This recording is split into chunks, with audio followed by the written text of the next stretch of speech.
release from in the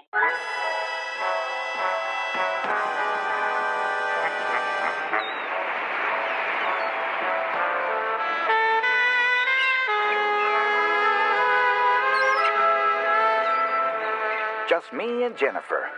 She never complains, never talks back, and always seems to know the right songs to sing. We enjoy these moments together. The smell of the ocean breeze. Fresh caramel popcorn from Coney Isle. I was finding it difficult to come up with enough nerve to tell Jenny that I was going to have to sever our ties for a while. You see, I had just received an eviction notice from my business office. This is the last straw, Erickson. Now pay up or get out. You're supposed to be a private eye, so you're supposed to be able to see your future if you don't pay your rent on time. I'll tell you what, if you don't... Which forced me to make an appointment with Bill Jakes, owner of the Second Chance Pawn Shop on the west side. But that's not how my story ends. I was just about to tuck Jenny in for one last time when suddenly the most unusual thing happened. The telephone rang. Forgive me. Allow me to introduce myself. Hello, Steve Erickson, Private Eye. Well, I'm rather busy these days, but I guess I could try to squeeze you in. But maybe, first of all, you ought to get to know my fees. I need $5,000 up front money, $300 a day, and all expenses paid. Yeah? Sure. I can accept cash. So what's the beef? Yeah, I know the place. Tomorrow night? 8 o'clock. The Q Club. Hey, listen. What'd you say your name was again? Sure. See you then. Something wasn't quite right. See, I'd heard that name somewhere before. I'd had this hobby of collecting old newspaper articles, especially unsolved murders. It seems to me a few years ago I recall a story about a woman by the name of Evelyn Danielle St. James. I mean, she was the kind of woman who could make a man want to put a cuff in his pants and pull his socks down. Well, heck, I always thought she killed her own husband. But if she did, why would she want to open up a perfectly good can of worms? And if she didn't do it, what would a babe like this want with a private detective? I figured I'd find out the full scoop tomorrow when I met this dame at the Q Club. But for now, I just wanted to dream about making my next rent payment. But somehow, inside, I had a feeling that this was going to be a different kind of case. Will Steve Erickson take the case and soon find the jig is up? Is he just going to dream the money for his rent?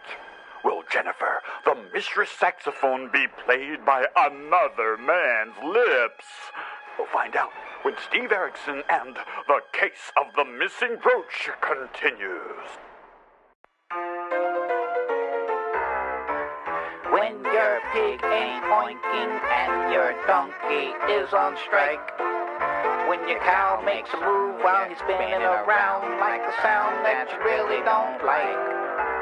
That's an indication that your farm food is wrong.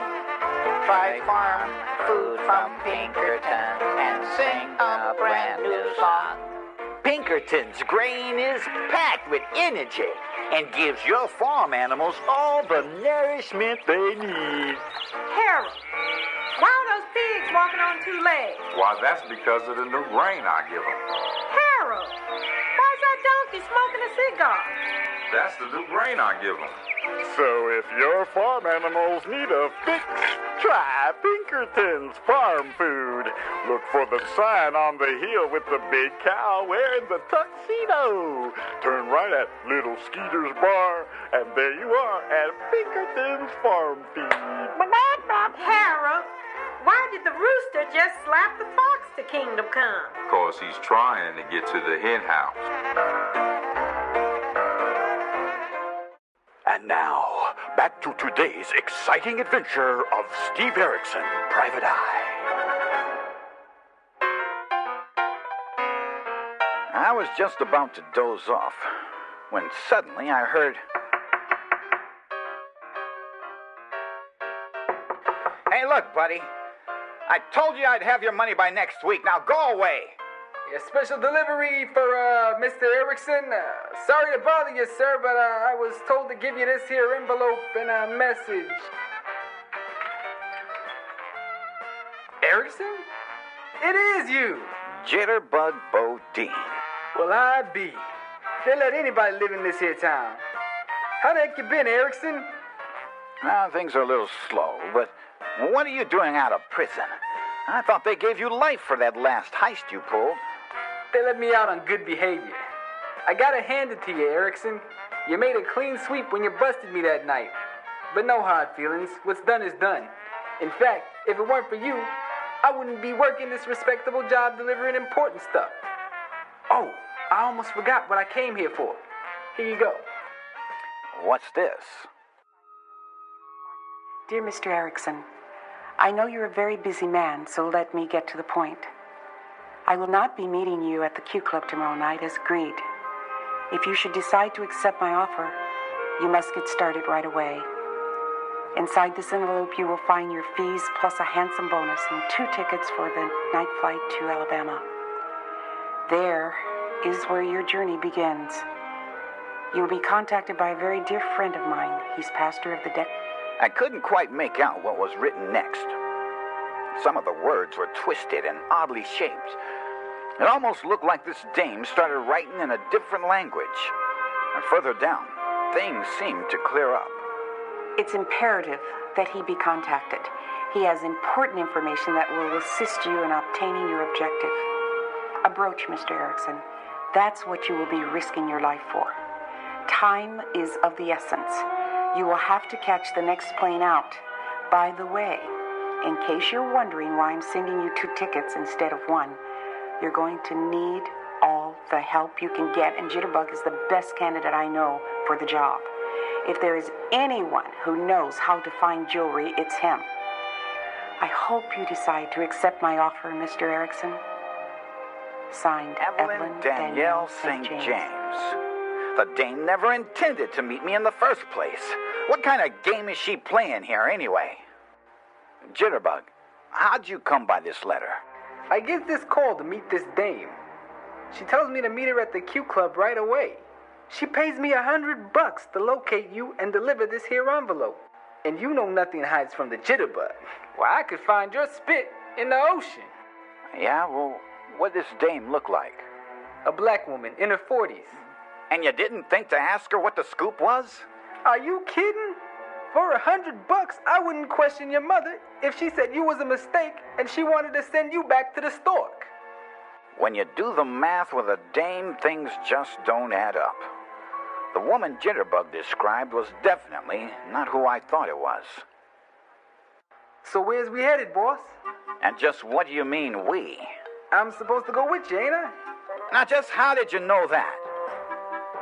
I was holding up the letter to block the sun from my eyes and happened to see the name. How about this one? I was trying to kill a fly on the light bulb and I saw that it was... Never mind, Jit.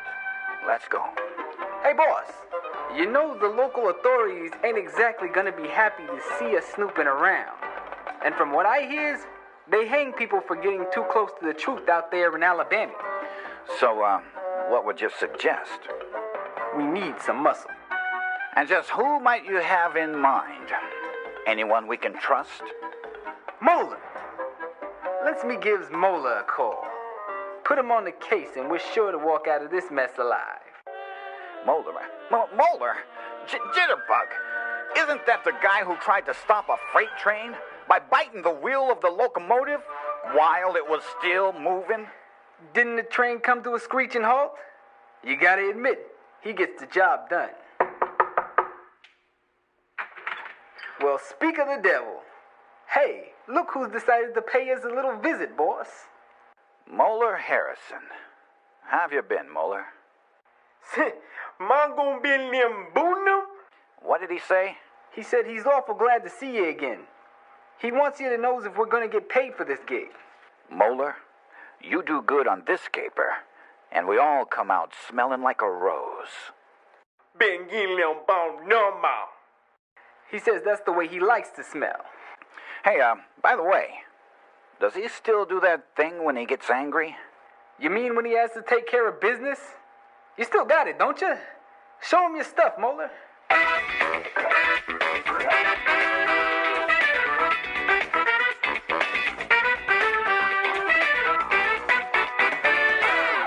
Well, gentlemen, we have a lot of work to do and a plane to catch. Let's go.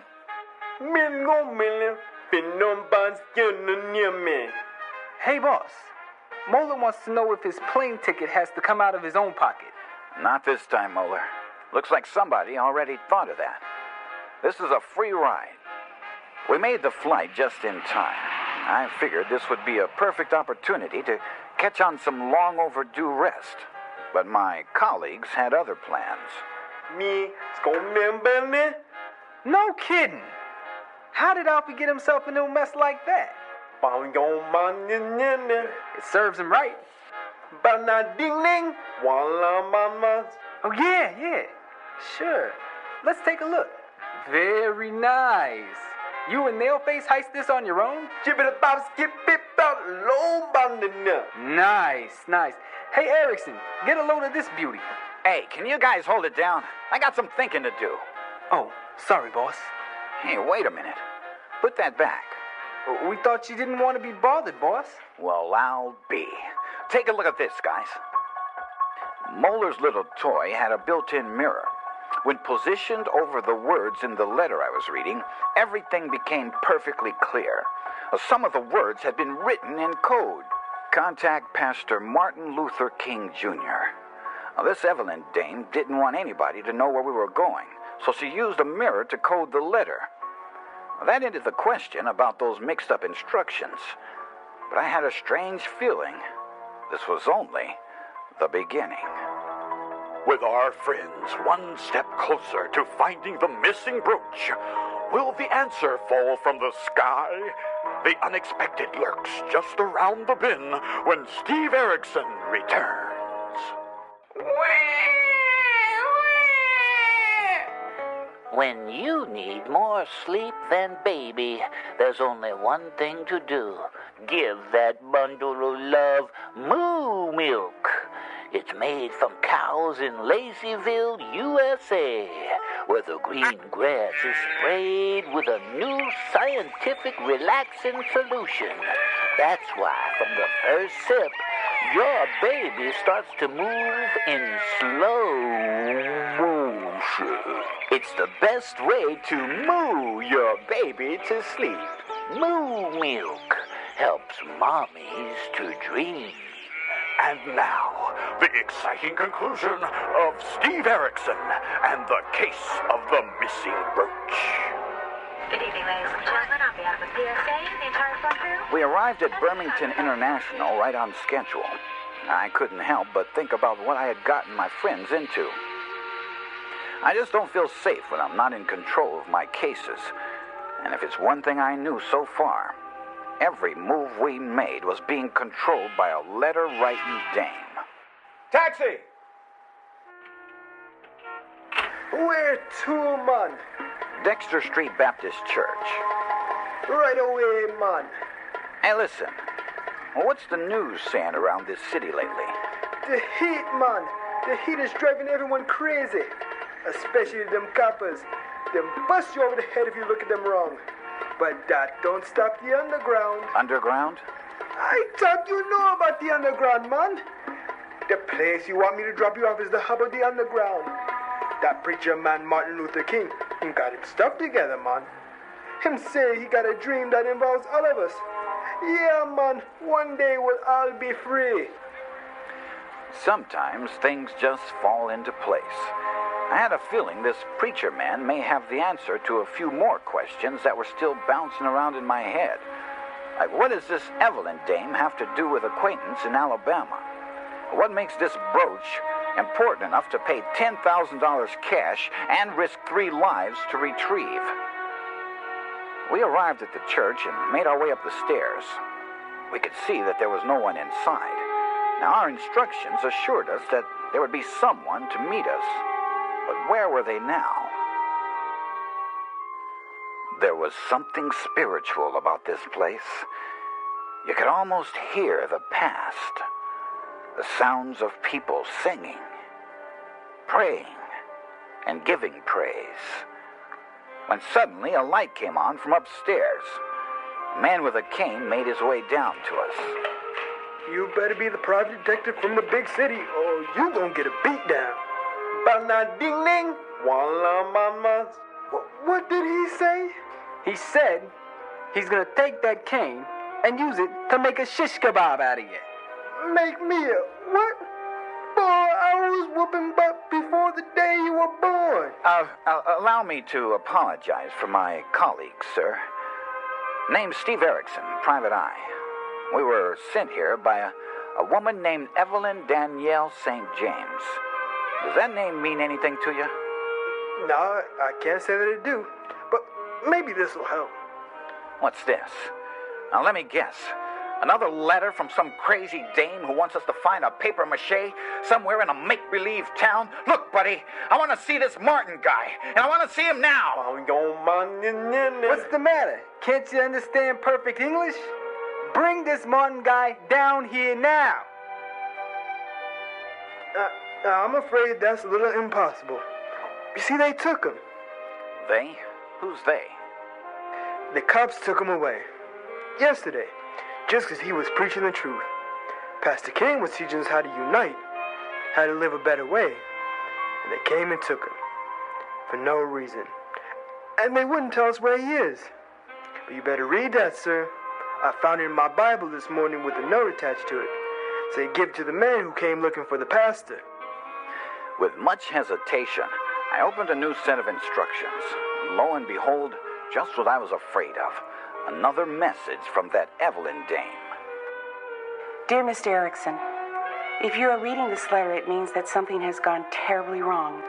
Now I know that you are sincere about assisting us, but worst of all, you didn't have the chance to talk to Martin. Please forgive me for being mysterious. I will now disclose all the information I know regarding the missing brooch, as I may now be the only link to your success in locating it. It was Thursday evening on December the 1st. My plane was on layover in Alabama when I was told that we would not be departing for another 3 hours. I decided to see the town. I took a taxi and found myself purchasing the most beautiful, handcrafted artifacts on the street corner at the crossing. I caught the next bus, headed back to the airport, when there was a disturbance on board. There were 3 men and a woman sitting in the colored section of the bus. The driver wanted to make room for a single white man who wanted their seats. You just gonna sit there? You 4 niggas, get up and let this man sit here. Are you deaf? Get your butt up and move to the back. But the woman wouldn't move. The driver went to call the police. That's when it happened. I turned to look at her, and as I was seated directly in front of her, she had so much passion. I could feel her soul reaching out deep within. She said to me, Please help me. Take this. They took her away. One of the patrons on board reported to the officers that she had given something to me. I was ordered to give this most beautiful brooch to the arresting officer, but not before I placed a note inside. The officers must never find my note. Don't ask me why. I feel so compelled to help a perfect stranger, but her eyes, they touched me from the inside out. I understand that later the woman was released, but word has it that she never received the brooch back. It means a lot to me, Mr. Erickson. I'm sending my associates to find out what has happened to Martin. Find the brooch and do everything you possibly can to return it to Martin. He will know what to do. No one knows you are working for me. My associates are to destroy all possible evidence. Don't be in town when they arrive. They are very persuasive. They will arrive on the next plane out. This is the last time I will contact you. Time is of the essence. Mr. Jacob, Some time ago, there was a black woman placed under arrest for riding a bus and then told to get up and move. Can you tell me anything about this? Rosa Parks. That happened last week. I saw her when they took her off. But she just kept looking back at the bus, as if she left something on board. Yeah? Where'd they take her? Why, that would be the city jail. But she ain't there no more. And where might that be? Across the street. Besides, it don't open till tomorrow morning at 8. I sure would like to take a look inside that police station. What do you say, boys? You wanted to be private eyes. Here's your chance.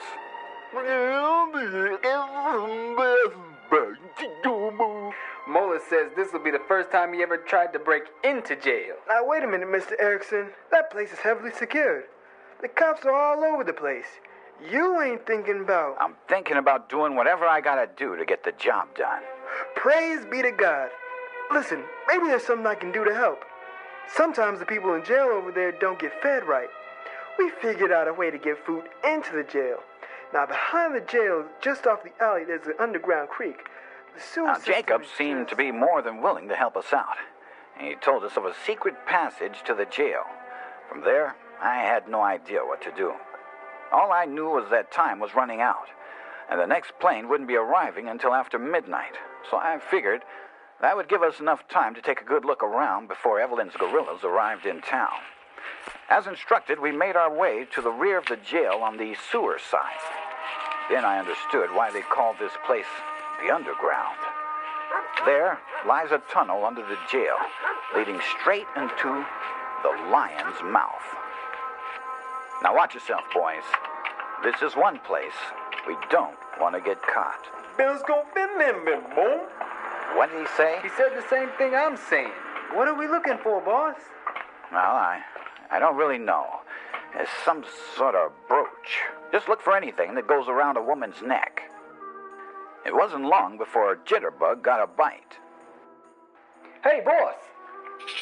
I found something. A whole box of jewelry. Some of this stuff ain't worth a plumb nickel. And get a load of this. Files full of people that was busted here before. At that moment, we were surprised by a pair of cops on patrol. Hey, you! Hey, what are you doing in here? Sycamore? Oh, yeah! Jitterbug, you look through the jewelry. I can't tell the difference between the real and the fake. Hurry! Look, boss. You know that Tidal Basin Bridge in Washington, D.C.? It was designed and engineered by a black designer named Arch Alexander. Yeah, and some guy named Alex Haley was researching his roots. He wanted to make a movie out of it. They took his camera gear. Look at this. It's all here. It's all right here. $60,000. No, Mola, I didn't find no money. That's how much the grant was for Marjorie Lee Brown, a mathematician used to fund the beginning of the first electrical digital computer, whatever that is. Yeah, look at this. Francis Harper directed the American Association of Colored Youth, vice president of the National Association of Colored Women. Canada Lee, a boxer, musician, actor. He played that guy named Bigger Thomas in a Broadway play I saw. I don't believe this. Look, and Richard Wright. He was the author of a book and a play that was written. It was made into a movie later. Richard Wright. All these black people. The coppers. They was trying to stop us from progress. Daisy Lampkin was vice president of the Pittsburgh Courier. That was the most widely read black newspaper in the 1940s. Hey, look at this, Jit. PFC Milton Oliver III. He got the Medal of Honor. He saved the lives of his fellow soldiers by throwing himself on a live grenade and absorbing the force from the blast with his own body in a final valiant act of complete self-sacrifice. Jitterbug, we gotta get out of here before more cops come. Find the brooch now. Now, Jit. I got it, boss. When the smoke cleared, those two cops were dreaming about a new career. With the brooch in hand, we shimmied back over to the church. I'm sorry, Mr. Erickson. I tried to figure out a way to warn you those two cops were coming. That's all right, Jacob. But there is something very important you need to know. Now, there's some high-class thugs coming from the upper city to shake up this place. And probably they're going to pay a little visit to that police station across the street. Now, my guess is they're going to bust your pastor out of prison. Now, you need to tell your people to lay low for a while. Oh, and another thing. When you see the pastor tonight, give him this. Jitterbug hands over the brooch. Jacob's face lit up like it was a lost treasure. A tear started to form in his eye. Mr. Erickson, do you have any idea what this means to Pastor King? Rumor has it that that brooch contains the keys to freedom. Mola says he don't quite understand why this here brooch is so important to you. That key to freedom Jacob was talking about wasn't the brooch. It was what was inside of the brooch. He slowly opened it, and there was a note signed by Evelyn St. James. She admitted to being a witness the day the woman was arrested on the bus, and she was more than willing to give her testimony. Well, those Stephen cops were so fixed on arresting Rosa, they never bothered to open it. They would never have allowed this note to survive. We'll never forget you for this, Mr. Erickson. Thank you. Gentlemen, I'd like you to meet my niece, Christina. Pleased to meet you, ma'am. Hey, boss, it's the dame. This is the dame who gave me the $100 at the Q Club. Listen, if you got any more deliveries you need made... I don't think so, Jit. Now, you guys better get it. You still got time to catch that 12 o'clock flight out of here. Here, take my car. Leave it at the airport. I'll pick it up later.